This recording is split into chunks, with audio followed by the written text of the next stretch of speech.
السلام علیکم ویورز، جاوید صدیقی ہیں لاہور سے۔ وہ کہتے ہیں جی کچھ روز قبل بھارت سے تجارت کی بات کرنے پہ پی ٹی آئی حکومت سخت تنقید کی زد میں آ گئی تھی۔ میرا سوال یہ ہے کہ اگر ہم پاکستانی اسی طرح اپنے ارد گرد دیوار بنا کر بیٹھے رہے تو ہمارا مستقبل کیا ہوگا؟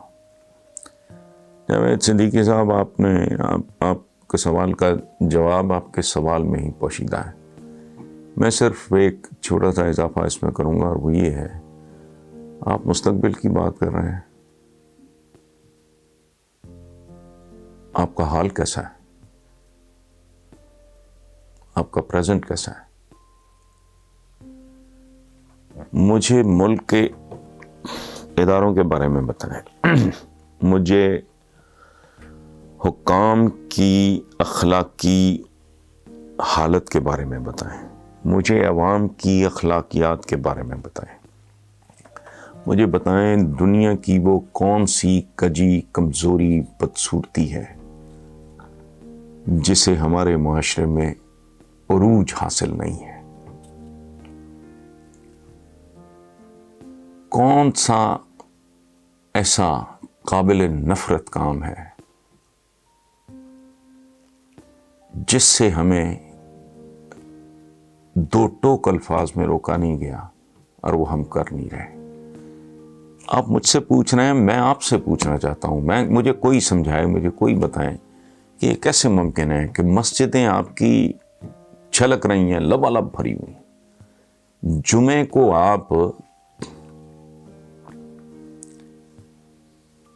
آپ کی صفیں، نمازیوں کی صفیں سڑکوں تک پھیل جاتی ہیں، معاشرے میں نہ سکھ ہے، نہ سکون ہے، نہ کسی کی عزت محفوظ ہے، بے روزگاری، بھوک، ننگ، بیکاری، جرائم اور گداگری، اندرونی بھی اور بیرونی بھی اپنے عروج پہ۔ مستقبل کی بات تو بہت دور کی بات ہے، ہمارا تو حال ہی لرزا دینے والا ہے، اور سوائے منافقت کے، ورنہ میں پرسنلی یہ سوچتا ہوں کہ چلو جی، کوئی جو بندہ کو بہت پریکٹسنگ مسلم نہیں ہے، اور جو بندہ 5 وقت مسجد میں جا کے نماز پڑھ رہا ہے، اگر صرف اتنے فیصد لوگوں کی اپنی ذاتی زندگیوں میں اسلام کی، حضور کی، اللہ پاک کی ہدایات، تعلیمات، فرمودات، احکامات پہ عمل کرنے لگے، تو یہ معاشرہ، میں پہلے بھی مثال دے چکا ہوں، پچھلے رمضان المبارک کی بات ہے، لنک روڈ پہ حاجی صاحب پکڑے گئے تھے، اتنی بڑی داڑھی تھی، محراب بھی تھا، ٹوپا بھی تھا، انہوں نے یوٹیلیٹی سٹورز کے لوگوں کے ساتھ مل کے، یوٹیلیٹی سٹورز غریب غربا کے لیے ہوتا ہے وہاں، سبسڈائزڈ یا جو بھی ہیں،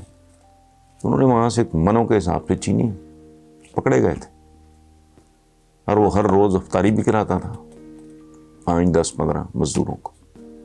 حاجی صاحب بھی کہلاتا تھا، محراب بھی تھا۔ ہمارا مستقبل تو چھوڑیں، ہمیں اپنے حال پہ کانسنٹریٹ کرنا چاہیے، اور مجھے ایسا کوئی بندہ ذاتی طور پہ دکھائی نہیں دیتا جس کے پاس وہ ڈیپتھ اور ویژن ہو جو مرض کی تشخیص ہی کر سکے۔ ادھر ادھر دولتیاں جھاڑتے پھر رہے ہیں، they have no idea کرنا کیا ہے، یہی نہیں معلوم۔ مہنگائی کر لو جی، قرضے اتار لو، بہت ضروری ہے، بہت ضروری ہے، میں اس سے ڈس ایگری نہیں کر رہا، لیکن نہیں، کرنے والے کام کچھ اور ہیں۔ لیکن بہرحال اپنے اپنے نصیب ہوتے ہیں۔ میں تو اکثر یہ کہتا ہوں کہ کوئی بچہ جو کسی اسکینڈینیوین ملک میں پیدا ہو، اسلم ہے، جب میں آپ سے گفتگو کر رہا ہوں، اسکینڈینیوین کسی ملک میں پیدا ہو، ایک بچہ بلوچستان میں یا کہیں پیدا ہو جائے، تو وہ جو وہاں پیدا ہوا، وہ پیدا ہوتے ہی 95% زندگی کی بازی جیت چکا ہے، اور یہاں جو پیدا ہوا ہے نا، وہ 99% بازی ہار چکا ہے پیدا ہوتے ہی۔ اس کا سادہ ترین اندازہ یہ ہے کہ دیکھ لیں جا کے ان کی ایوریج ایج کتنی ہے، ہماری ایوریج ایج کتنی ہے۔ ایسے لگتا ہے جیسے زناٹے دار تھپڑ مارا ہو کسی نے۔ وہ کہتے ہیں کہ جی آج سے 3 سال پہلے چینی کی قیمت 55 روپے کلو تھی، اب ہر سٹور پہ 105 روپے کلو ہے، جبکہ رمضان بازار میں 88 روپے ہے، اور 1 کلو حاصل کرنے کے لیے لمبی لمبی قطاروں میں گھنٹوں انتظار کرنا پڑتا ہے، ساتھ شناختی کارڈ دکھانا پڑتا ہے، ہاتھ کی انگلیوں پہ نشان لگوانا پڑتا ہے، یعنی چینی کے ساتھ ساتھ ذلت مفت میں مل رہی ہے۔ تو کیا اس حکومت نے عوام کو